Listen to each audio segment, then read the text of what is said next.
دقیقہ اور سارے ممالک اسلامیہ میں جہاں جہاں تک فتوحات ہو چکی تھی سب میں 20 رکعت اور زمانے سے لے کے اب تک 20 رکعت مکے میں حرم مکہ میں حرم مدینہ میں 20 رکعت سمجھا، مگر ایک ٹولہ ایسا ہے وہ نہیں مانتا، وہ کسی کی نہیں مانتا، نہ حضرت عبداللہ بن عباس کی مانتا ہے، نہ فاروق اعظم کی مانتا ہے، نہ حضرت علی کی مانتا ہے، نہ حضرت عثمان غنی کی مانتا ہے، نہ سارے صحابہ کی مانتا ہے، نہ چاروں اماموں کی مانتا ہے۔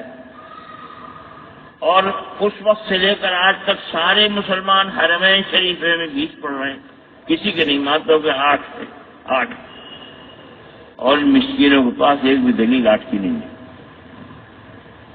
بس ضد ہے۔ ایک آدمی نے کہا کہ صاحب میں بحث کروں گا، مناظرہ کروں گا، لوگوں نے کہا کہ جاہل آدمی تو کیسے کرے گا بھائی علماء سے مناظرہ؟ کہ نہیں میں تو کروں گا۔ بیوی نے کہا وہ مان جاؤ، دلیل ہو کیا کیسے میں ہاروں گا نہیں جیتوں گا؟ بس کیسے جیتے گا جب تیرے پاس علم نہیں؟ جیتے کیسے؟ کہ لوگ کہیں گے تو ہار گیا، میں کہوں گا جیت گیا، میں کہنے کے نہیں میں ہار گیا تو ہار ہی نہیں سکتا نا۔ تو یہ ضد ہٹ دھرمی ہے کہ وہ 8 ہیں 8 ہیں، اب ہے کہاں 8 دکھا کسی کہاں ہے 8؟ ساری امت حضرت عمر رضی اللہ عنہ لے کر کے آج تک ساری امت 20 کی قائل ہے، چاروں امام 20 کی قائل ہیں، سارے چاروں اماموں کی تقلید کرنے والی ساری دنیا 20 کی قائل ہے۔ تم کہاں سے نکل پڑے 8 والے؟ لاؤ تو،